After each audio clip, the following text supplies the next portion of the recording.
Bonjour Claudie Aigneret, présidente de Univers Science, la fusion du Palais des Découvertes et de la Cité des Sciences et de l'Industrie à Paris, bien sûr ancienne passionnante, ancienne ministre. Nicolas Sarkozy tout à l'heure a annoncé qu'il allait relancer de manière très ambitieuse le programme spatial français avec une grande part de financement dans le grand emprunt. Est-ce que ça vous paraît suffisant cette ambition ? Alors, je suis très heureuse qu'il y ait cette ambition forte déclarée sur un programme spatial, bien sûr français, mais je dirais européen, parce qu'il est important aujourd'hui de pouvoir avoir accès à l'espace, non seulement pour y acquérir de nouvelles connaissances, mais aussi pour chaque jour de notre vie avoir des informations par des satellites multiples d'observation de la Terre, de télécommunications, de géolocalisation. Et donc c'est très important que l'Europe soit présente, et la France dans l'Europe est vraiment la nation, je dirais, qui a porté depuis si longtemps ses efforts sur le spatial. Oui. C'est bien. 250 millions qui vont être consacrés à trouver un successeur à Ariane 5. C'est suffisant ? C'est de l'argent qui permet de développer des projets industriels de très haute technologie. Donc ça, c'est important. Une politique industrielle, ça se fait avec des projets et une mobilisation. Mais ça nécessite bien sûr aussi qu'on ait des chercheurs, des ingénieurs, tous ces jeunes qui aient envie de se motiver pour ces magnifiques carrières scientifiques et techniques. Et je dirais que le spatial, pour moi, je l'ai toujours dans mon cœur, bien évidemment. Sûr. Bah oui, vous êtes la femme dans l'espace, comme le titre d'un de vos livres. Hein. J'ai eu cette chance de pouvoir voler et je sais à quel point avoir justement des frontières à dépasser, d'aller toujours un peu plus loin, d'ouvrir des fenêtres, de toujours se poser des questions, d'être dans le questionnement, la curiosité, l'audace, l'envie d'avancer, c'est ça que j'ai envie de transmettre aujourd'hui. Et j'ai beaucoup de bonheur à le faire au sein de cette maison dont vous venez de parler. La science à l'image de l'espace, ça doit faire rêver, ça doit donner envie, notamment aux jeunes évidemment. Alors il y a, je dirais, deux types d'éducation. Il y a l'éducation qui prépare. Chacun a besoin d'être préparé avec un socle, lire, compter, un socle d'organisation de son travail. Et puis l'éducation qui inspire. Et je crois qu'on a tellement besoin d'avoir des capacités à développer sa créativité, à être innovant, pourquoi pas prendre des chemins de traverse. Donc il y a une forme d'éducation qu'on appelle un petit peu formelle, et puis une éducation qui se fait souvent en dehors de l'école, avec sa famille ou dans des centres de sciences, des musées de sciences, par exemple. Mais la France est très mauvais élève en matière de sciences. Encore une étude de l'OCDE le montre, notamment dans les matières mathématiques, scientifiques. La France est très en retard. On a eu des résultats d'une étude, effectivement, qui a lieu tous les 3 ans, l'étude PISA de l'OCDE, qui montre que notre système éducatif n'est pas le plus performant aujourd'hui. La question est posée, on le sait depuis longtemps. On sait en particulier qu'il faut sans doute aujourd'hui davantage proposer de l'interdisciplinarité, c'est-à-dire pas seulement apprendre des fondamentaux, mais faire en sorte aussi que les enfants travaillent sur des projets collectifs, en collaboration. C'est vrai qu'on en est dans une mutation aujourd'hui. La civilisation du numérique, tout le monde en entend parler, mais ça veut dire que les modes de travail, modes de pensée ne sont plus les mêmes que ceux qu'ont connus nos parents et grands-parents.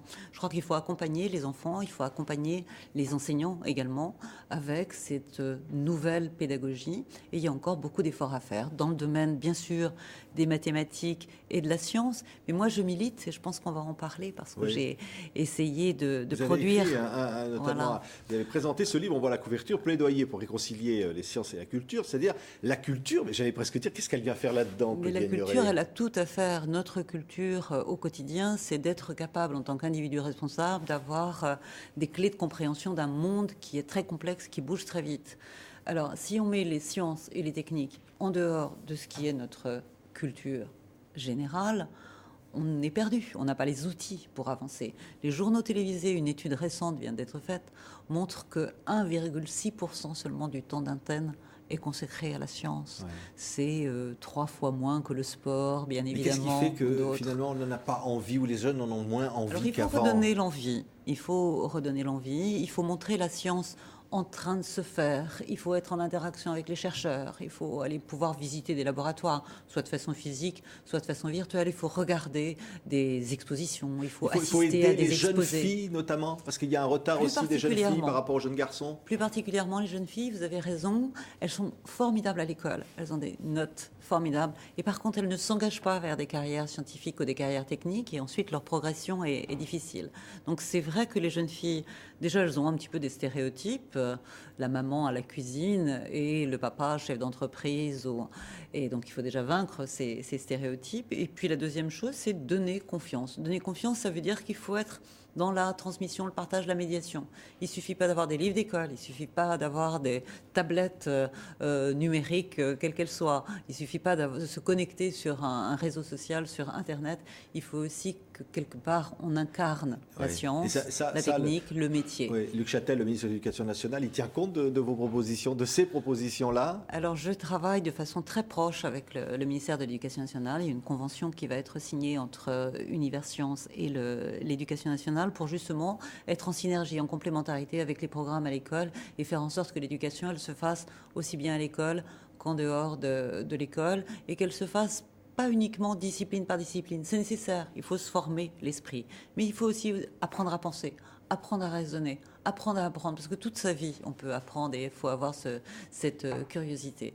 Et il faut venir voir des expositions. Oui, alors justement, Palais des Découvertes, vous parliez d'un instant de Univers Sciences, donc c'est l'établissement qui regroupe, je le disais, à la fois le Palais des Découvertes extraordinaire à côté du Grand Palais, au cœur de Paris, et la Cité des Sciences et de l'Industrie, qui depuis longtemps est l'extraordinaire lieu de création. Et là, vous proposez des choses incroyables, notamment sur la science-fiction, on voit très touché, là voilà, une nouvelle exposition. Oui, on a très belle... C'est très ludique, hein. Alors c'est ludique, pas uniquement, c'est pédagogique, ça donne envie, ça donne à toucher. Très touché, c'est pour les jeunes enfants au Palais de la Découverte. Et c'est vrai qu'on découvre comment, avec ces récepteurs sur la peau ou ces muscles, on peut comprendre le monde qui vous environne. C'est quelque chose qu'on découvre. Hands-on, on met les mains dedans, c'est l'expérimentation, l'investigation. Et c'est ça aussi le plaisir de la science. Et puis à la Cité des Sciences et de l'Industrie, on a une science qui se présente avec ses impacts dans la société. Qu'est-ce que c'est faire des enfants aujourd'hui, par exemple, avec toutes les questions de bioéthique qui y sont liées. Et puis aussi, on part sur l'imaginaire, la prospective, le futur. Une très belle exposition, Science et science-fiction, où on marie science et culture. La Bibliothèque nationale de France a participé avec nous à cette exposition. À la fois, on présente les manuscrits de science-fiction, la science dans la science-fiction, et on présente les magnifiques costumes de Star Wars, de Star Trek, les vaisseaux, des très très belles expositions. Et on défend aussi, Claudine Héret, la francophonie. Ça, c'est Voilà, science parce que la culture. science, c'est plutôt l'anglais d'habitude. Hein. Science en culture, pour moi, ça veut dire que ça fait partie de notre culture et que la langue française, c'est pas uniquement la langue de la littérature. On le voit très bien d'ailleurs avec les mathématiciens. Quand même, beaucoup de mathématiques sont dans la langue française. Et il y a un appétit immense que de pouvoir partager ces connaissances. Je pense à l'Afrique, au pourtour méditerranéen. Nous travaillons de façon très proche avec nos collègues canadiens. Et donc, il y a vraiment beaucoup de choses à faire avec des millions de spectateurs, d'auditeurs. On est aujourd'hui avec des web TV, universcience.tv, avec des sites internet, universcience.fr. Merci. Mais tout ça est à disposition des professeurs, des enfants, de tout public, et je voudrais dire vraiment pour leur plus grand plaisir, je l'espère. En tout cas, c'est notre mission. Merci Claudine Héret, présidente d'Univers Sciences, d'avoir été notre invitée.